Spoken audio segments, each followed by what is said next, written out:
Hello class, चलिए start करते हैं अपना पहला यूनिट एंटरप्रेन्योर का। पहला यूनिट का नाम है हमारा need and scope of entrepreneur. ठीक है, तो इसका मतलब ये है कि हमें क्यों नीड है, ज़रूरत क्यों है एंटरप्रेन्योरशिप की, और उसका हमारा स्कोप क्या है। ठीक है, तो पहले हम ये डिस्कस करेंगे।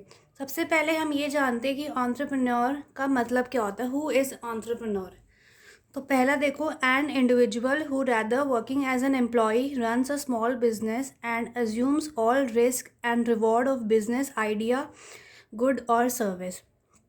ऐसा इंडिविजुअल जो किसी कंपनी में काम करने की बजाय अपना खुद का बिजनेस स्टार्ट करता है और उसको वो सारे रिस्क और रिवॉर्ड अपने बिजनेस के कंसिडर करके चलता है। He and she is seen as business leader and innovator of new ideas and business process। वो जिसने भी अपना काम स्टार्ट किया होता है वो उसको हम ऐसा देख देख सकते हैं, तो बिजनेस लीडर होता है या इनोवेटर ऑफ न्यू आइडिया। अपने न्यू आइडिया पे वो काम करता है और अपना बिजनेस स्टार्ट करता है। ठीक है, अब आता है आपका entrepreneurship. It is the act of being an entrepreneur, which can be defined as one who undertakes innovations, finance, and business in an effort to transform innovations into economic goods। वो individual जो कि उसको हम ऐसे define कर सकते हैं कि एक ऐसा इंडिविजुअल जो अपने आइडियाज़ को बिजनेस में इम्प्लीमेंट करता है, अपने आइडिया से एक नया वेंचर स्टार्ट करता है जिसमें उसका इनोवेशन एक नया काम होता है, फाइनेंस एंड उसका जो एफर्ट होता है उससे वो अपने बिजनेस को ट्रांसफॉर्म कर सकता है या अपने आइडिया को ट्रांसफॉर्म कर सकता है एक बिजनेस में। एक business, stages of a business. जो बिजनेस की स्टेजेस क्या होती हैं? Starting a business, staying in business, growing a business, exiting a business. आप एक बिजनेस स्टार्ट करते हो, ठीक है, फिर आप उस बिज़नेस में रहते हो, वो बिज़नेस आपका ग्रो करता है। मान लो किसी वजह से वो बिज़नेस ग्रो ना करे, तो कब उसको एग्ज़िट करना है, ये आपके होते हैं स्टेजेस ऑफ बिज़नेस। ठीक है, देखो नेक्स्ट आता है आपका कैरेक्टरिस्टिक्स ऑफ एन एंटरप्रेन्योर। जो आपका अपना एक बेसिक से उठा के हाई लेवल पे ले जाता है अपना काम, उसके कैरेक्टरिस्टिक्स क्या होते हैं? पहला होता है ambition. An entrepreneur's ambition is the key ingredient that gets him off his chair and puts him into action।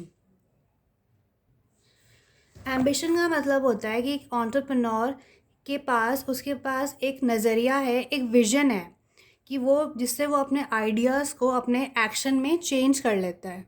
ठीक है, creativity. Successful entrepreneurs find inspiration throughout the entire process and discover ways to turn roadblocks into opportunities। जब भी हम कोई काम करते हैं तो हमारे काम में बहुत ज़्यादा डिफ़िकल्टीज आती हैं। तो एक सक्सेसफुल एंटरप्रेन्योर, एक कामयाब एंटरप्रेन्योर वही होता है जो अपने आने वाली मुसीबतों से अपनी अपॉर्चुनिटीज़ लेके उसको एक सक्सेस बिजनेस में स्टार्ट कर दे। ऐसा नहीं कि प्रॉब्लम्स आ गई तो छोड़ के भाग जाए। ठीक है, creativity leads to envision company into first place. अगर आपके पास कोई आइडिया है, कोई विजन है, तभी आप अपना काम स्टार्ट कर सकते हो। यानी कि अगर आपका माइंड क्रिएटिव है, नई नई आइडियाज़ लाता है, तभी आप अपनी कंपनी स्टार्ट कर सकते हो। It will creativity that will help you realize a possible solution to hitches that come your way. Suppose आप कोई काम कर रहे हो और उसमें आपको प्रॉब्लम्स आ रही हैं, तो ये आपका क्रिएटिविटी यानी कि प्रॉब्लम सॉल्विंग अप्रोच ही होता है जो आपको उस प्रॉब्लम से बाहर निकालता है। ऐसा नहीं है कि प्रॉब्लम आ गई तो आप उस चीज़ को छोड़ दोगे। आपका माइंड नए नए आइडियाज़ ढूंढता है, यानी क्रिएटिविटी ढूंढता है, तभी आप उस चीज़ को ओवरकम कर सकते हो, यानी कि उससे निकल सकते हो।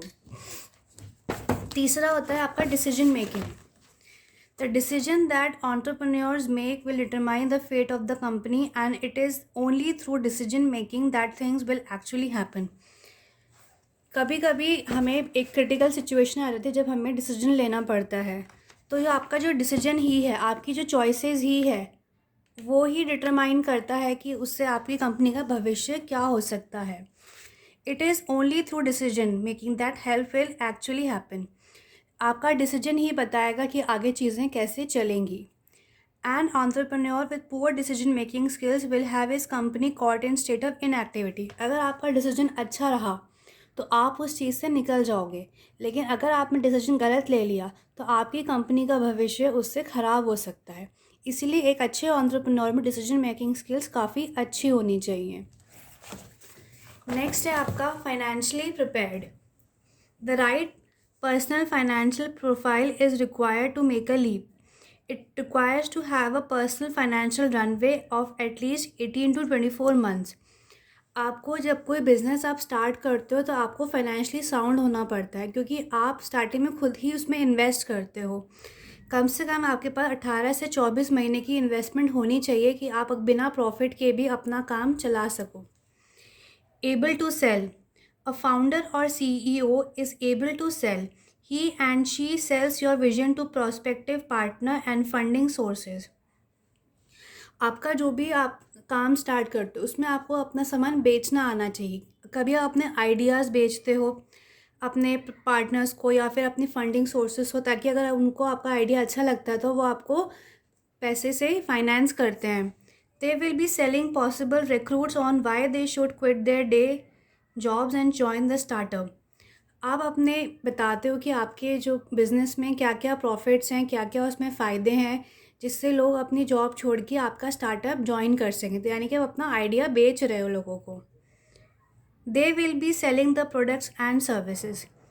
अगर आपका स्टार्टअप या बिज़नेस या आपका एंटरप्रेन्योरशिप किसी प्रोडक्ट्स के बेसिस पे है तो आपको अपने प्रोडक्ट को बेचना आना चाहिए, या आप कोई सर्विस सेल कर रहे हो तो सर्विस को भी सेल करना आना चाहिए. ठीक है. Flexible. An entrepreneur running a startup for 4 or more years old where that business doesn't offer dramatically from vision sketched out than original business plan, they are flexible and adjust to new information and changing circumstances.